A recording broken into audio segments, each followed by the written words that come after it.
मसीह के दोस्तों, आइए हम प्रार्थना करते हैं। प्यारे प्रभु, तुझे धन्यवाद देते हैं इस मौके के लिए। अभी हम तेरे वचनों को हम सीखने जा रहे हैं। हमें बुद्धि और ज्ञान दे। छोटी सी प्रार्थना यीशु के नाम से मांगते हैं, सुनो ग्रहण कर, आमीन। परमेश्वर प्रार्थना सुनता है। परमेश्वर किसकी प्रार्थना नहीं सुनेगा? भजन संहिता 66:18। यदि मैं मन में अनर्थ की बात सोचता तो प्रभु मेरी न सुनता। नीति वचन 28:9। जो अपना काम व्यवस्था सुनने से मोड़ लेता है उसकी प्रार्थना घृणित ठहरती है। याकूब 4:1-3। तुम में लड़ाइयाँ और झगड़े कहाँ से आते हैं? क्या उन सुख विलासों से नहीं जो तुम्हारे आंगों में लड़ते भिड़ते हैं? तुम लालसा रखते हो और तुम्हें मिलता नहीं। तुम हत्या और डाह करते हो और कुछ प्राप्त नहीं कर सकते। तुम झगड़ते और लड़ते हो, तुम्हें इसलिए नहीं मिलता कि मांगते नहीं।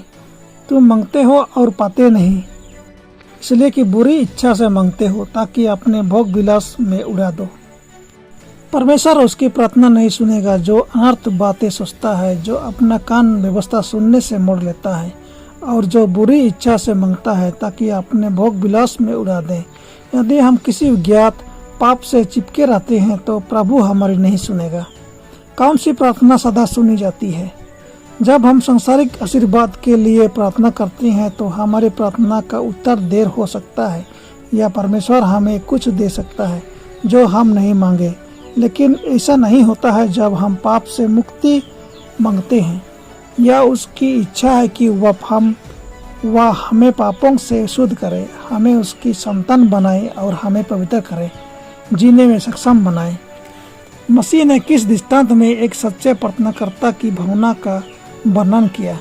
लूका 18:9-11। और उसने उनसे जो अपने ऊपर भरोसा रखते थे कि हम धर्मी हैं और दूसरों को तुच्छ जानते थे, यह दृष्टांत कहा। तो मनुष्य मंदिर में प्रार्थना करने के लिए गए। एक फरीसी था और दूसरा चुंगी लेने वाला। फरीसी खड़ा होकर अपने मन में यह प्रार्थना करने लगा, हे परमेश्वर, मैं तेरा धन्यवाद करता हूँ कि मैं और मनुष्यों के समान दुष्टता करने वाला अन्यायी और अव्यभिचारी नहीं, और न इस चुंगी लेने वाले के समान हूँ। मैं सप्ताह में 2 बार उपवास करता हूँ। मैं अपनी सब कमाई का 10वां अंश भी देता हूँ। चुंगी लेने वाला की प्रार्थना सुनी गई क्योंकि इसने सर्वशक्तिमान पर पकड़ बनाने के लिए निर्भरता को आगे बढ़ाया। चुंगी लेने वाले को स्वयं शर्मिंदगी के अलावा कुछ दिखाई नहीं दिया। इस प्रकार यह उन सभी को अवश्य देखना चाहिए जो परमेश्वर को खोजते हैं, विश्वास के द्वारा, जो सभी आत्मविश्वास को त्याग देते हैं। जरूरतमंद प्रार्थनाकर्ता को अनंत शक्ति पर पकड़ बनाए रखना चाहिए। एक ईसाई को कहाँ मदद मिल सकती है? हमें परिवार के साथ प्रार्थना करनी चाहिए और सबसे बढ़कर हमें गुप्त प्रार्थना की उपेक्षा नहीं करनी चाहिए। आत्मा का जीवन है। केवल पारिवारिक या सार्वजनिक प्रार्थना ही पर्याप्त नहीं है। बुराई का अंधकार उन लोगों को घेर लेती है जो प्रार्थना करने में लापरवाह करते हैं।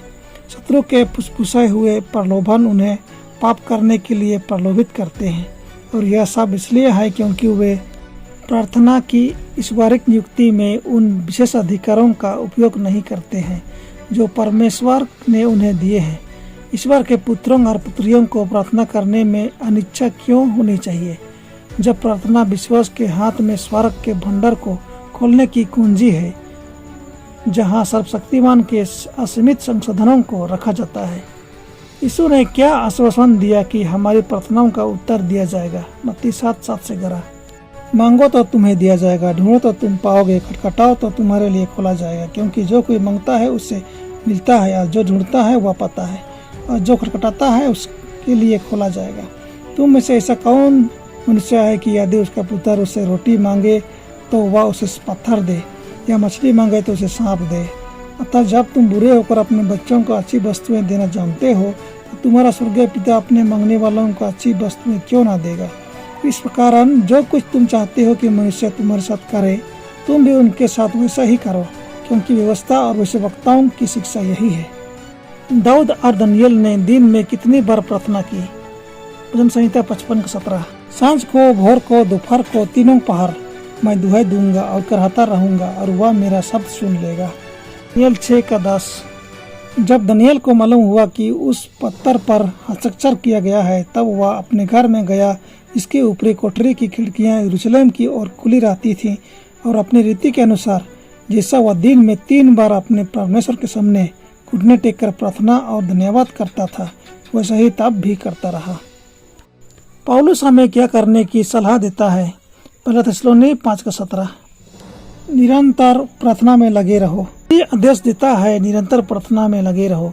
यथार्थ मन को ईश्वर की ओर ऊंचा रखें, जो सारी शक्ति और दक्षता का स्रोत है। प्रभु की प्रार्थना। यीशु के शिष्यों का कौन सा अनुरोध आज के दिन के लिए हमारी इच्छा व्यक्त करता है? लूका 11:1। फिर वह किसी जगह प्रार्थना कर रहा था और जब वह प्रार्थना कर चुका तो उसके चेलों में से एक ने उससे कहा, हे प्रभु, जैसे यूहन्ना ने अपने चेलों को प्रार्थना करना सिखाया, वैसे ही हमें भी तू सिखा दे। निम्नलिखित शीर्षकों या प्रभागों के अंतर्गत प्रभु की प्रार्थना अध्ययन करें। मत्ती 6:9-13। अतः तुम इस रीति से प्रार्थना किया करो, हे हमारे पिता तू जो स्वर्ग में है, तेरा नाम पवित्र मना जाए, तेरा राज आए, तेरी इच्छा जैसे स्वर्ग में पूरी होती है वैसी पृथ्वी पर भी हो। हमारे दिन भर की रोटी आज हमें दे, और जिस प्रकार हमने अपने अपराधियों को क्षमा किया है, वैसे ही तू भी हमारे अपराधों को क्षमा कर, और हमें परीक्षा में न ला, परंतु बुराई से बचा, क्योंकि राज और प्रक्रम और महिमा सदा तेरी ही है। आमीन। उसने उनसे कहा, जब तुम प्रार्थना करो तो कहो, हे पिता, तेरा नाम पवित्र माना जाए, तेरा राज आए, हमारे दिन भर की रोटी हर दिन हमें दिया कर, और हमारे पापों को क्षमा कर, क्योंकि हम भी अपने हर एक अपराधी को क्षमा करते हैं, और हमें परीक्षा में न ला। यहाँ यह दिखाता है कि प्रभु की प्रार्थना किसको संबोधित करता है, और प्रभु की प्रार्थना प्रशंसा एवं सम्मान व्यक्त करता है। प्रभु की प्रार्थना यहाँ अनुरोध है, और प्रभु की प्रार्थना में निष्कर्ष है। भूलना नहीं दोस्तों, पवित्र आत्मा सभी को सच्ची प्रार्थना के लिए प्रेरित करता है। उनकी मध्यस्थता ईश्वर की इच्छा के अनुसार है, कभी भी उनकी इच्छा के विपरीत नहीं है। नंबर 2, अब ईश्वर के साथ गंभीरता पूर्वक कुश्ती लड़ने का समय आ गया है। हमारी आवाजें उस अद्भुत प्रार्थना में उद्धारकर्ता के साथ मिलनी चाहिए। तेरा राज्य आए, तेरी इच्छा पृथ्वी पर पूरी हो जैसे स्वर्ग में। नंबर 3, परमेश्वर उत्पीड़ितों की पुकार सुनने के लिए अपने सिंहासन से झुक रहा है।